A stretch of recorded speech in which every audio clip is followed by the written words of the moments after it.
माझ्या बाबास. बाबा, तुम्हाला देवाघरी जाऊन 1 वर्ष झालं. आज आईनं तुमच्या फोटोला घरीच तयार केलेला आबोलीच्या फुलांचा हार घातला, कारण हार विकत घेण्या एवढे पैसेच घरी नव्हते. बाबा, बघता बघता वर्ष सरलं, पण तुमची आठवण झाली नाही असा एकही दिवस उगवला नाही. बाबा, आपलं टुमदार सुखी घरटं गरिबीला तोंड देता देता पार मोडून गेलं.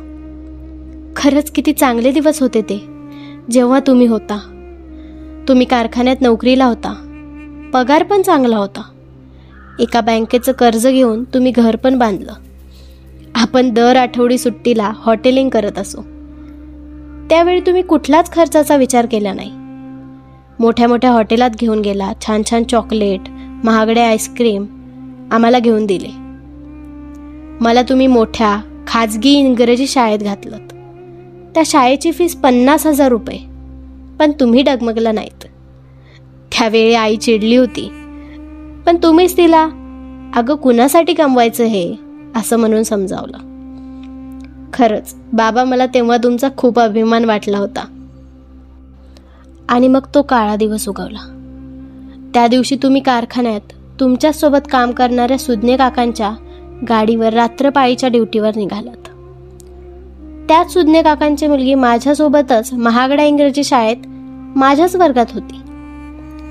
त्या रात्री 12 वाजता पोलीस काकांनी आपल्या घराचा दरवाजा ठोठावला आणि आम्ही दार उघडताच दुर्दैव आपल्या घरात शिरलं. त्या रात्री तुम्ही ड्युटीवर जाताना झालेल्या अपघातात तुमचा आणि काकांचा मृत्यू झाल्याची बातमी पोलिसांनी सांगितली आणि आई दारातच बेशुद्ध झाली. पुढे सगळे जमले, अंत्यसंस्कार झाले, गोड जेवण झालं आणि एका आठवड्यात आईनं माझं नाव त्या महागड्या इंग्रजी शाळेतून काढून जिल्हा परिषदेच्या मराठी शाळेत घातलं. कारण आता आपण वर्षाला 50,000 रुपये फीस भरू शकणार नाही असं आई म्हणाली. पण आता तिला समजावून सांगायला तुम्ही कुठे होता? आणि आईचं म्हणणंही खरंच होतं. आता आईनं कुठेतरी कामही धरलंय, पण त्यावर फक्त 2 वेळेचं जेवण होतं. तुम्ही बांधलेलं घर बँकेचे कर्ज फेडण्यासाठी विकावं लागलं. आम्ही किरायाच्या 2 खोल्याच्या घरात राहायला आलो. बाबा, कुठे ती माझी पूर्वीची शाळा आणि कुठे आता जिल्हा परिषदेची शाळा? तिथे टिपटॉप युनिफॉर्म, इथे फाटका फ्रॉक, तिथे बसायला डेस्क छान, इथे जमीनसुद्धा घाण, तिथे खूप होते फॅन, इथे घामाने भिजते मान.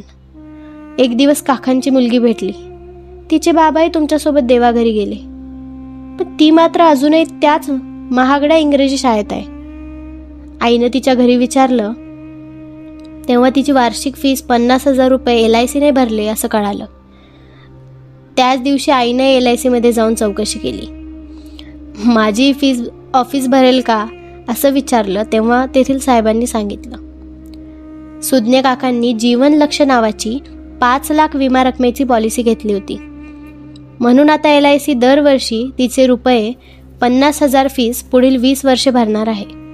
याच पॉलिसीचा कुठला तरी जादा लाभ व अपघाती लाभ घेतल्याने LIC कडून लगेच 10 लाख रुपये मिळाले. त्यातून त्यांनी बँकेचं कर्ज फेडून 5 लाख LICच्या पेन्शन योजनेत टाकली. आता त्यांना दर महिन्याला घर चालवण्यासाठी पेन्शन मिळते. पण त्या काकांप्रमाणे तुम्ही मात्र जीवन लक्ष पॉलिसी घेतली नव्हती आणि म्हणून LIC कडून माझी फीस भरता येणार नाही असं ते साहेब म्हणाले. बाबा, माझी मैत्रीण मला नेहमी सांगायची की तिचे बाबा तिला हॉटेलमध्ये नेत नाहीत, आईस्क्रीम देत नाहीत किंवा चॉकलेटही देत नाहीत.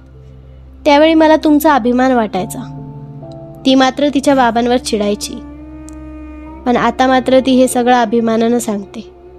मी मात्र दुःखी आहे. गरिबीमुळे नाही, पण नकळत घडलेल्या त्या चुकीमुळे. बाबा, तुम्ही तेव्हा आम्हाला हॉटेलिंग केलं नसतं, चॉकलेट आईस्क्रीम जरी दिलं नसतं तरी चाललं असतं, पण तुम्ही जीवन लक्ष पॉलिसीकडे लक्ष द्यायला हवं होतं. थोडं आर्थिक नियोजनात दक्ष राहायला हवं होतं. पण बाबा, तुम्ही वाईट वाटून घेऊ नका. आम्ही हे सर्व नशीब म्हणून स्वीकारलंय.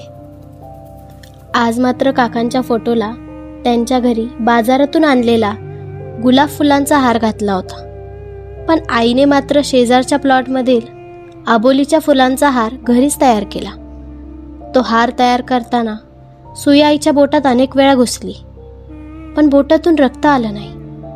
डॉक्टर काका म्हणतात आईच्या अंगातलं रक्तच कमी झालंय.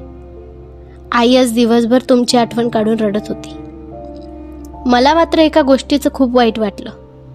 आईने तुमच्या फोटोला घातलेल्या आबोलीच्या फुलांचा हार दुपारीच सुकला, पण सुज्ञ काकांच्या फोटोचा गुलाब फुलांचा हार मात्र रात्रीपर्यंत टवटवीत होता. तुमची लाडकी लेक.